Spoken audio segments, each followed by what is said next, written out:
The Authority is back. Yeah, baby. I'm going to tell you, last night's Raw was great. It was, oh man, it was one of the, what a way to end the year. I'll tell you, Monday Night Raw was actually a great show last night.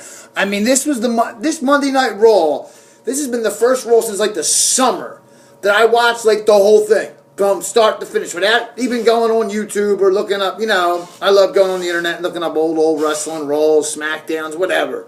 You know what I mean? I love that kind. I watch the Don, Tony, and Kevin, I don't watch, I listen to the Don, Tony, and Kevin Castle show.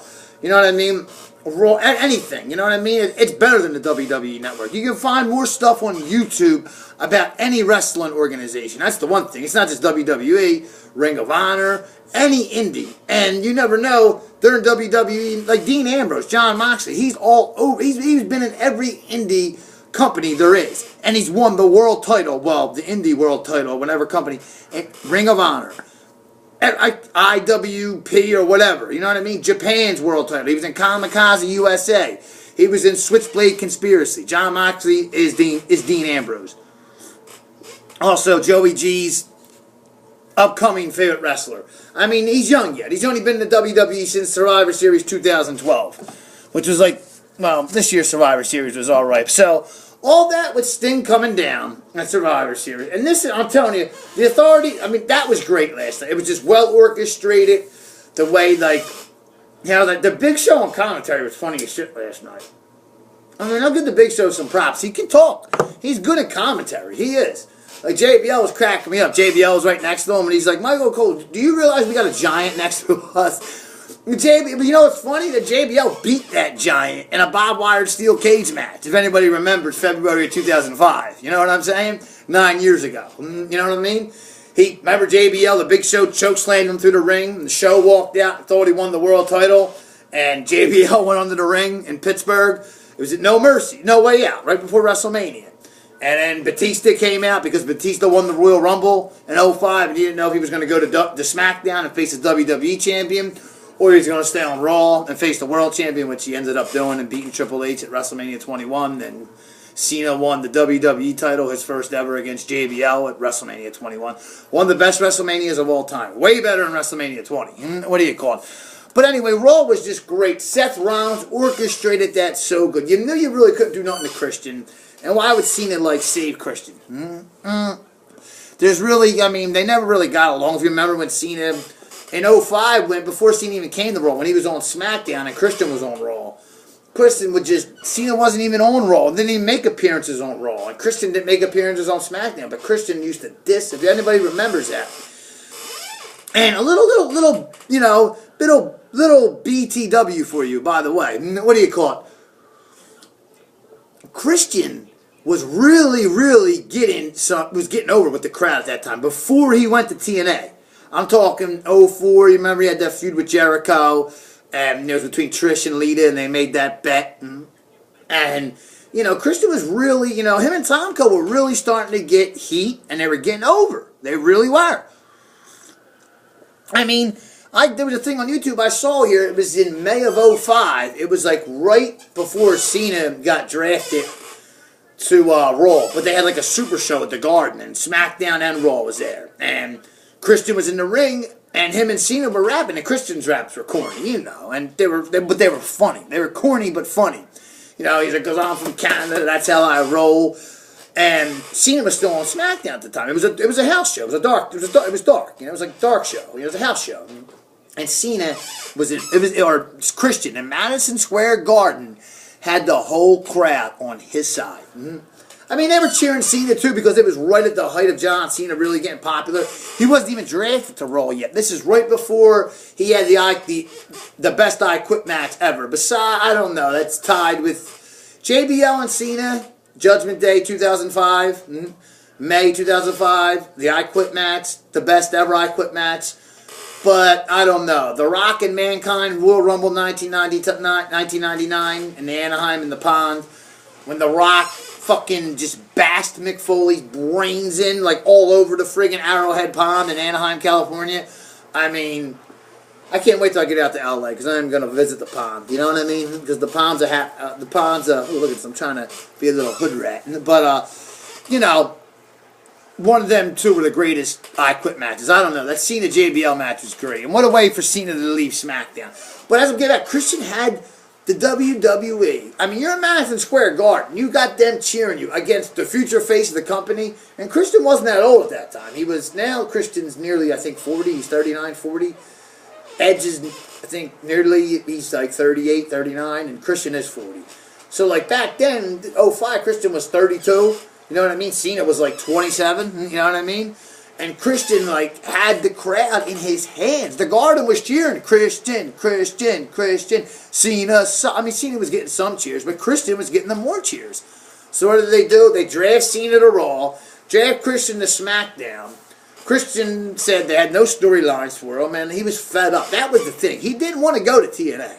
He was just pissed off that, you know, he was hoping that he would stay on Raw and, you know, have a feud with Cena. But Jericho ended up getting that, and then Jericho ended up taking time off. He really didn't get fired by Eric Bischoff, as you all remember, the night after SummerSlam 05. You know, him and Cena had the WWE title match, and it was a "you're fired" match, and Jericho lost, and he was holding on to Bischoff's leg, like, please don't fire me, Eric, please, we've known each other for so long, going back to WCW, you signed me, please, and, you know, Bischoff said, you're fired, Chris, and Jericho was fired, and Cena played it off great, too, like, why are you firing him, you know, but, it was just, you know, it was weird, because Christian really, I think, you know, that happened, and it happened to me, too. I guess I would be pretty mad, too, because the Madison Square Garden, let's face it, I mean, that's the Mecca of Meccas. I mean, now it's more the Barclays Center because it's newer, and, you know, MSG is old, but I still think, you know, MSG is the place. If you're going to have, you know, WrestleMania 35, rumored, very good rumor, that's where WrestleMania 35 is going to be. If it was up to me, WrestleMania 30,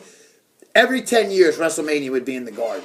You know what I mean? If it was up to me, maybe every 5 years. Madison Square Garden is the Mecca. So is the Allstate Arena in Chicago. Both of them arenas. They're just the Mecca. The Madison Square Garden and the Allstate Arena in Chicago and LA, the Staples Center. Them three arenas you can have a WrestleMania in anytime. It doesn't matter about a stadium, a dome. You can make the Staples Center. Look how great that WWE made WrestleMania 22 look when they had all the wrestlers' pictures on top of the Allstate Arena. I mean, you think about that. 4 years before that? No, WrestleMania 22. WrestleMania 19 was in Scafo Field, where the Mariners play in Seattle. 54,000 people. You know what I mean? Shawn Michaels fought Chris Jericho. What was some of the big matches that night? Brock versus Kurt was the main event. Rock versus Austin the third time. Rock finally got his win. That should have been the last match. Austin's final match. And then 3 years later, you're indoors in Chicago, but it doesn't look no different. The Allstate Arena is just pumped.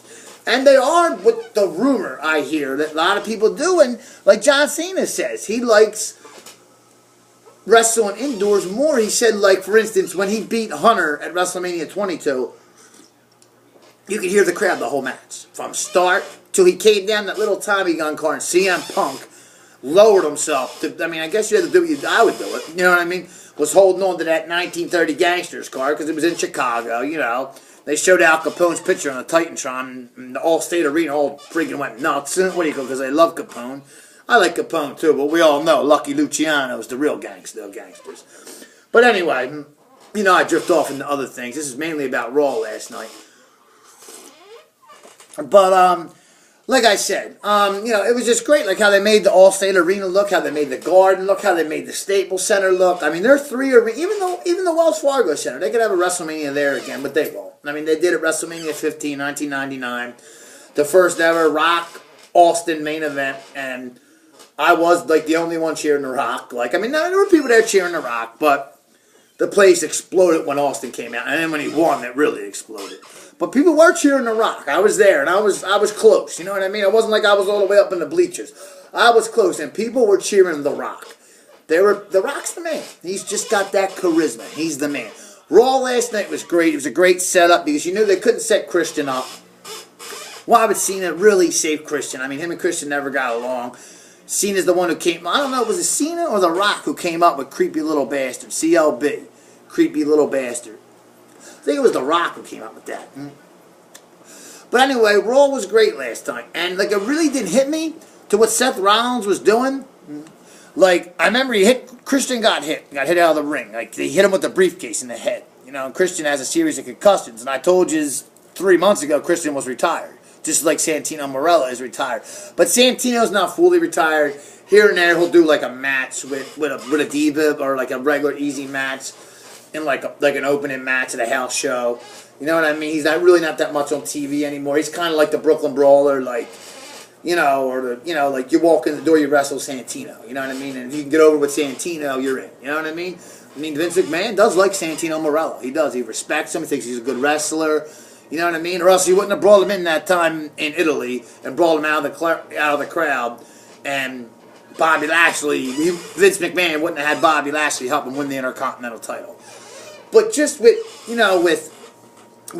Seth Rollins about to break Edge's neck. I mean, you imagine if that was real. I mean, Edge would have died. If that was real, if Seth Rollins really did get up and with that Big Show's hand, which is like the size of my head, holding you, and if Seth Rollins would have ran across and went, into that freaking what did they have? What, the briefcase? Yeah, the briefcase. Edge would have been, and I really thought Seth Rollins was going to do it afterwards when Seth said, "Okay, the authority's back." Cena said it. Seth was like, "John, I thought you knew me better now. I'm going to break his neck anyway." I really thought he was going to do it. I was going to be like, "Oh, man." But now I'm thinking, maybe Edge, and, you know, as you all know, besides Shawn Michaels and Scott Hall, I mean, these are guys that don't wrestle no more. So, like, Randy Orton, of course, right now is my favorite wrestler. Dean Ambrose is right behind him. You know what I mean? Punk's not there no more. So, you know what I mean? But Randy Orton is my favorite wrestler in the WWE. But you got to remember, Shawn Michaels isn't there. He's retired. Edge is retired. You know what I mean? Scott Hall doesn't wrestle no more. You know what I mean? Kevin Nash. Triple H is his COO. He doesn't wrestle no more. Right? You know what I mean? So, like, it's a new, you know what I mean? Randy Orton and Dean Ambrose, my two favorite. And Dolph Ziggler. I like Dolph Ziggler. And I'm starting, it's weird because last year this time I didn't like him a lot. I actually kind of used to go, no, no, no. But I do yes, yes, yes. Because you know what? I do like Daniel Bryan. Because he never quit and he hung in there. And you know what? I'm happy he's in the Royal Rumble. And I'm going to be there. And I don't know who's going to win it. I mean, I'm saying I think Ziggler.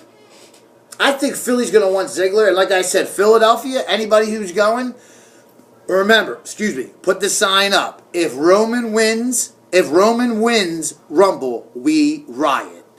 If Roman wins Rumble, we riot. Nobody wants Roman Reigns to win the 2015 Royal Rumble. He's never even been Intercontinental Champion. He's never been U.S. Champion. The biggest singles victory he had on a pay-per-view was against Randy Orton. And in all their house shows, Randy Orton won. Randy Orton's even been quoted saying Roman Reigns is not ready yet. Randy Orton's even going as far as saying in the summer when they were doing house shows that, you know, they wrestled a dozen times before, more than a dozen times, triple dozen before SummerSlam. They just put that up, you know, the outline for SummerSlam, which originally was supposed to be Roman Reigns against Triple H. But, you know, now I don't know. Sting and Triple H at WrestleMania, I really don't know. But Randy Orton, what do you call it? As I'm just said, you know, Roman Reigns is not ready. I mean, he don't know how to hold. He's not. He's got what it is. He's got the it. He's learning to get them mic skills. You can talk. He does have them good mic skills. But like as he says, he's a regular human being like me and like you. You know what I mean? Well, maybe I'm a little crazy. You know what I'm saying? But and I am the genius and I'm Joey Crack. But you know, like Roman Reigns is like me. He's sometimes he ain't in the mood to sign an autograph and he'll tell somebody no, not now. You know what I mean? And that's going to be hard because John Cena, Hulk Hogan, even Steve Austin, The Rock, Hogan, Bruno, Bob Backlund will all sign autographs. Roman, if you're going to be the face of the company, you got to do that. Also, great promo by Ryback last night. Like I said, don't count him out of winning the Royal Rumble, even though I think they're doing the right thing with Ryback. I think he'll fight Rusev, win the U.S. title, keep that a little while, and he will be the WWE World Champion. Also, rumor after WrestleMania, there is going to be a draft. Rumor they're bringing back the big gold belt, the world title.